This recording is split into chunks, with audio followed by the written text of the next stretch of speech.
vlogger na si Maharlika. Okay? Patuloy pa rin po ang paninira, okay, sa Pilipino, sa ating Pangulo at sa First Family. Until now.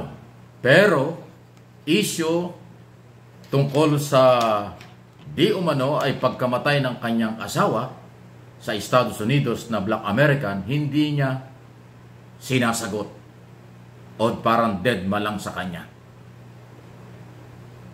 So, ano ang dapat paniwalaan sa kanya? Siya ba ay dapat pang paniwalaan sa kanyang mga akusasyon, sa mga paratang kay Pangulong Marcos, sa First Family at sa mga Pilipino dahil ang kanyang sinisira ay mga Pilipino, ang Pilipinas sa international community dahil ang social media ay international. Pero yung kanyang kinasasangkutan o inaakusa sa kanya na di umano'y sa pagkamatay ng kanyang asawa na ginamitan daw ng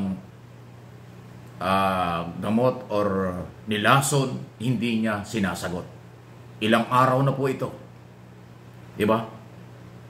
Dapat niyang sagutin yan kung siya ay kapanipaniwalang vlogger, kung siya ay kapanipaniwalang personalidad sa social media, kung siya ay makatotohanan, makatao at totoong nagmamahal sa bayan. Kasi yung akusasyon sa kanya, hindi po biro yan. Buhay ang nawala at asawa niya na sinasabing 70 years old. Kaya kailangan niyang magpaliwanag dyan kung gusto niyang paniwalaan pa siya ng mga tao. Kayo naman, ng mga Pilipino dito sa abroad, bakit kayo naniniwala sa patuloy niyang paninira? Pakikipag-ugnayan niya kay Jonathan Morales na tinuturing na sinungaling na testigo sa Senado. Professional na sinungaling, sabi ng Pangulo. Professional na STL, storytelling liar, sabi ni General Santiago.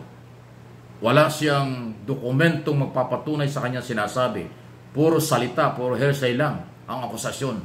Walang nagsuporta kahit sino na sinabing totoo ang sinasabi ni Morales sa mga interview, sa public hearing sa Senado at maging sa social media.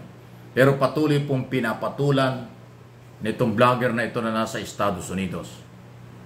Lagi siyang nakatutok sa paninira sa Pilipinas at sa Pilipino at sa ating Pangulo, sa administrasyon. Pero yung personal na issue laban sa kanya, hindi niya masagot at ayaw niyang sagutin. Anong klase yan? Kasi kung hindi totoo yan, sa daldal niyang si Maharlika, dapat sumagot na siya. Dapat nagpaliwanag siya. Pero bakit niya dinededma? Bakit hindi niya pinapansin yan? So ang tanong, totoo ba? Kung tutuusin, wala kaming pakialam, buhay mo yan. Kahit patayin mo yung pamilya mo, wala kaming pakialam dyan.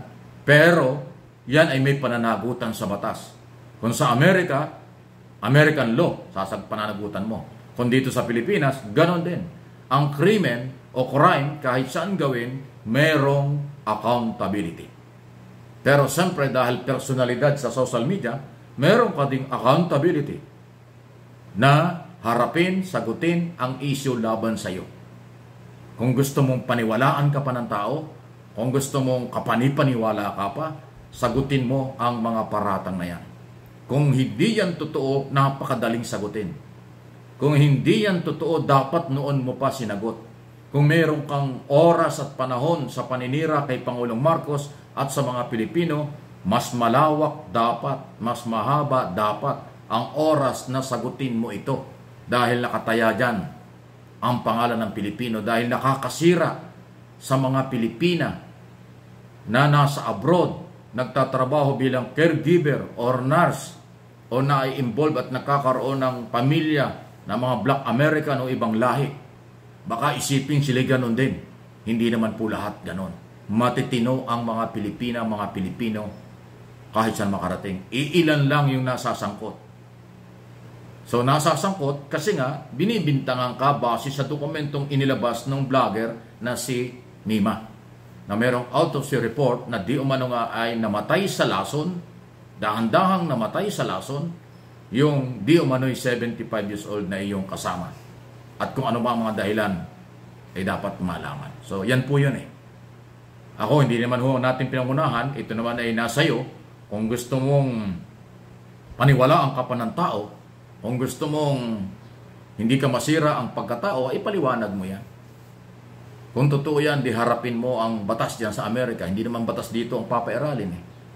Kung hindi naman totoo, di paliwanag mo 24 hours. Dapat hindi ka nahihiyang harapin ito. Dapat hindi mo dinededma ang mga isyong ito kung hindi totoo. Ayan. Ha? Inuulit ko, mahaba ang panahon mo sa paninira. Mahaba ang panahon mo sa mga batikos. Ha? Nang pwedeng fake news, pwedeng kuro-kuro lang, puro hearsay lang, o kung ano man laban sa aming Pangulo, laban sa aming gobyerno, laban sa aming mga Pilipino. Tapos yung issue tungkol na yan ay hindi mo sagutin. Ano yan? So, bahala na ang mga followers, viewers, dito sa aking channel, sa iyong mga channel, at sa lahat na sa social media, kung saan sila maniniwala dyan. Okay? So, hindi pa ho nilalabas lahat yung mga dokumento. Sabi ho ng vlogger na si Mima na nakakuha ng dokumentong yan, dahan-dahan niyang ilalabas ang lahat ng dokumentong nakarating sa kanya para malaman ng tao kung ano yung nangyari niyan diyan sa Estados Unidos. Okay? Any comment, reaction sa bagay na yan? Sige lang po. Ngayong panahong ito, dahil Mayo na, marami hong mga nangyayari. Tayo po ay halos pa isang buwan na lang at makakadalawang taon na ang ating administrasyon. Sa ngayon po sa aking personal na monitoring, maganda ang takbo ng ekonomiya, maganda ang paghahandle ng mga Pangulo sa ating gobyerno, kontrolado niya ang pulis militar, kontrolado ang pagpapatakbo ng peace and order sa bansa, establish ang independent foreign policy. Nandyan po ang malaking mga bansa sa buong mundo na sumusuporta sa atin. Naging matagumpay din yung balikatan exercise ngayon taong ito, 2024. Mas malaki at magiging combatant na ang balikatan sa 2025. So yan po, positibo lahat. Okay? Yung demokrasya, lutang na lutang, malayang-malaya ang mga pahayag, walang sinisikil. Okay? Ang Pangulo hindi nakikialam sa mga rally kung sino-sino dyan. Ang Pangulo hindi nakikialam sa mga pag-i-issue ng mga mayor's permit, ng mga mayor sa mga rally dahil exclusive yung karapatan sa ilalim ng local government code ng mga local executive. Although binibintang sa Pangulo ang lahat, gano'n naman talaga eh. Wala silang ginagawa kung hindi bintangan, akusahan ang Pangulo, pero wala namang pagpapatunay. Wala naman silang dinadalang kaso, kalaban sa kung kani-kanino kasi walang ebidensya.